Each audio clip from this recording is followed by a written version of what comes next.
বন্ধুরা, কেমন আছো? আশা করি সবাই খুব ভালো আছো, সুস্থ আছো। আমি ডক্টর কুন্তল বিটল তোমাদের জন্য আজকে আবার একটা নতুন ভিডিও নিয়ে চলে এসেছি। তো শেষ কতগুলো ভিডিওতে তোমাদের সঙ্গে বেশ কিছুগুলো রিকভারি ভিডিও শেয়ার করেছি, যে পেশেন্টের ওটির আগে পেশেন্ট কেমন থাকছে, ওটির পরে পেশেন্ট কেমন থাকছে, এই সব ব্যাপারগুলো নিয়ে তোমাদের সঙ্গে একটু এডুকেশন এবং অল থিংস তোমাদের সঙ্গে শেয়ার করেছি। কিছু ব্রেন কেস ছিল, কিছু স্ট্রোক কেস ছিল, কিছু এসডিএইচ কেস ছিল, কিছু লাম্বার কেস ছিল, এগুলোই। তো আজকের যে ভিডিওটা সেটা ঠিক রিকভারি ভিডিও বলা যায় না, একজন পেশেন্টের গল্প তোমাদের সঙ্গে আমি শেয়ার করব এবং সেখানে কিছু ডকুমেন্টস, যেহেতু ভিডিও সেরকমভাবে কিছু করা ছিল না, কিছু সিটি স্ক্যান, কিছু ছবি, এইগুলো তোমাদের সঙ্গে ভিডিও যেমন চলতে থাকবে মাঝে মাঝে সেগুলো আসতে থাকবে। তো চলো তাহলে আর দেরি না করে শুরু করে দেওয়া যাক। তো শুরু করার আগে একটাই কথা তোমাদেরকে বলার, যে কোনো রকমের মেডিকেল, সার্জিক্যাল বা নিউরো সার্জিক্যাল যে কোনো ধরনের কোনো কোয়ারি বা ইমার্জেন্সি থাকলে তোমরা আমাকে হোয়াটসঅ্যাপ করতে পারো। লিঙ্কগুলো পরপর প্রচুরবার ভিডিওতে চলে আসবে। বিশেষ করে হোয়াটসঅ্যাপ নাম্বারটা তোমরা অবশ্যই সেভ করে নেবে। আর টেলিগ্রাম, ইনস্টাগ্রাম, ফেসবুক এগুলো তো আছেই, সেখানেও তোমরা আমাকে মেসেজ করতে পারো। বাট সেখানে কিন্তু একটু দেরি হতে পারে। বাট হোয়াটসঅ্যাপে মোটামুটি খুব তাড়াতাড়ি আমি চেষ্টা করি কাজের ফাঁকে ফাঁকে রিপ্লাই দিয়ে দেওয়ার।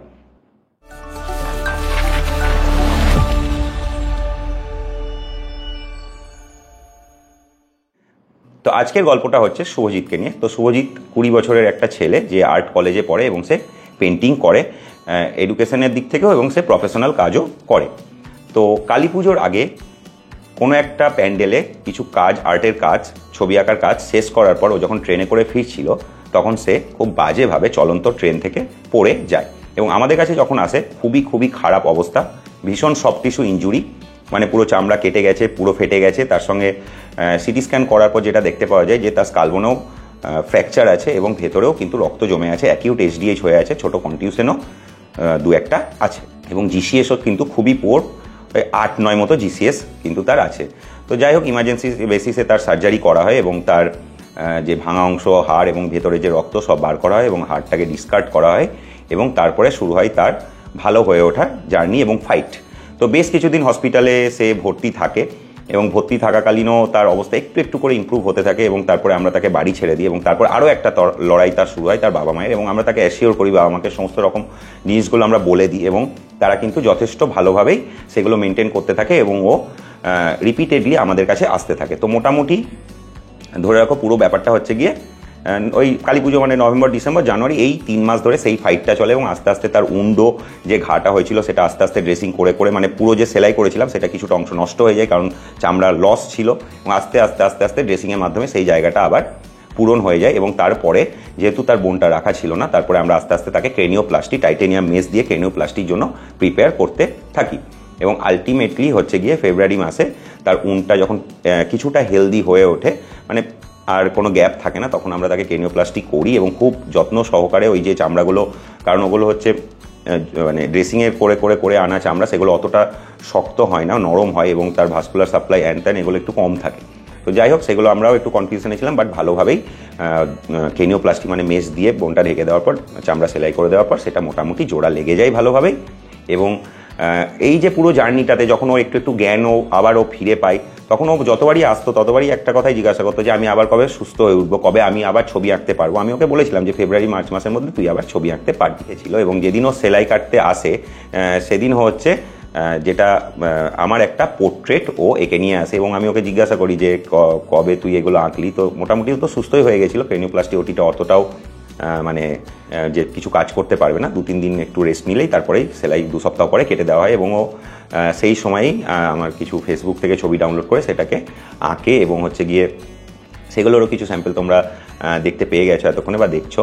তো সেই ছবিগুলো আঁকে এবং ও নিয়ে আসে সেলাই কাটার দিন, এবং সেলাই কাটার পর মিষ্টি, ফুলের তোড়া, ছবি, এবং ওর সামনেই ওকে বলে যে তোমাকে এটা আমার সামনেই খুলতে হবে। আমি ওটা খুলি এবং খুবই সে মানে খুবই একটা বেশ ব্যাপার তৈরি হয়, একটা কি বলবো, একটা পরিস্থিতি তৈরি হয় যেটা খুবই এনজয়েবল। তো এই ছিল পুরো ব্যাপারটা এবং সে ওটা ভিডিও করে ওর ফোনেই, তারপর আমাকে আবার সেন্ড করে। তো যাই হোক, মানে বেশ ভালো লাগে ব্যাপারটা। আমার তরফ থেকেও কোস্তব ছিল, সবাই আমরা একটা টিম হিসাবে কাজ করি, বাট কোস্তবের ছবিটাও ও আঁকছে, ওটা এখনও কমপ্লিট হয়নি। নেক্সট বার যখন ও ফলো আপে আসবে তখন ও কোস্তবের ছবিটা নিয়ে আসবে, কারণ ওটিতে আমরা স্বাভাবিকভাবেই দুজনেই একসাথেই ছিলাম।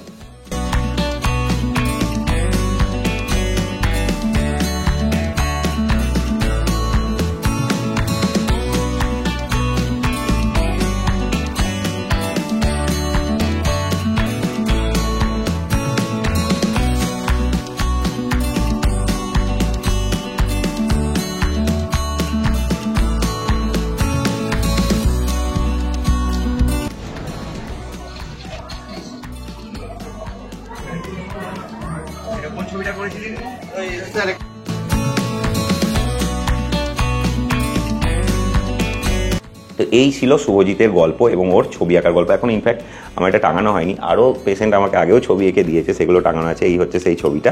তো এটা আমি টাঙিয়ে ফেলবো, তোমাদেরকে যখন কোনো দিন যদি রুমের বা ট্যুর দেখাই তখন দেখতে পাবে এখানে আরও একটা ছবি দেওয়ালে টাঙানো আছে। ওটাও জেনারেল সার্জারি করার সময় একজন পেশেন্টের দাদা এঁকে আমাকে দিয়েছিল। তো এত হেকটিক কাজের মধ্যে বা এত কম্পিটিশন, এত সব কিছুর মধ্যে এই জিনিসগুলোই কিন্তু আসল মোটিভেশন। বেসিক্যালি খারাপ কথা বলবো না ভেবেছিলাম, কিন্তু তোমরা যেসব জিনিসগুলো নিব্বানিব্বি ব্যাপারগুলো দেখে মেডিকেল কলেজের মোটিভেশন ভাবো, সেগুলো কোনো অংশেই মোটিভেশনে কোনো মাপকাঠিতেই আসে না সেগুলো, ঠিক আছে? তো সেগুলো কিছুই না, বেসিক্যালি সেগুলো কোনো মোটিভেশনে সব ফেক জিনিস। তো তোমরা যদি রিয়েল মোটিভেশন বলতে চাও তাহলে এই ধরনের ঘটনাগুলো, ইনফ্যাক্ট আরও অনেক জিনিস আছে তোমাদের সঙ্গে শেয়ার করবো লাস্ট দিন। কাঁকড়া, চিংড়ি আর হচ্ছে ভেটকি মাছ দিয়ে গেছে, জ্যান্ত কাঁকড়া এই ফ্লোরে, এই যেখানে আমি ভিডিও করছি এখানেই প্যাকেট খোলার পর ব্যাগ দিয়ে ঢেলে দিয়েছি, ভেবেছি মরা, তো সব এখানে চলাফেরা করছিল। পরের ভিডিওতে সেই কাঁকড়াগুলো তোমাদেরকে একবার দেখিয়ে নেব। তো যাই হোক, এই ছিল মোটামুটি শুভজিতের গল্প। তো আশা করি তোমরা দেখে নিলে ভিডিওটা। আর যদি ভিডিওটা ভালো লাগে তাহলে অবশ্যই একটা লাইক, শেয়ার, সাবস্ক্রাইব করে দেবে। আর আবার একবার বলছি, যদি যে কোনো রকমের মেডিকেল, সার্জিক্যাল বা নিউরোসার্জিক্যাল কোনো রকম কোয়ারি বা ইমার্জেন্সি হলে WhatsApp number, Instagram, Telegram, Facebook অনেকবার চলে এসে, সেগুলোই কিন্তু তোমরা আমাকে যোগাযোগ করতে পারো। চলো তাহলে আজকের মতো এখানেই শেষ করছি। দেখা হচ্ছে নেক্সট ভিডিও, নেক্সট ব্লগে। আজকের মতো চলো, টাটা।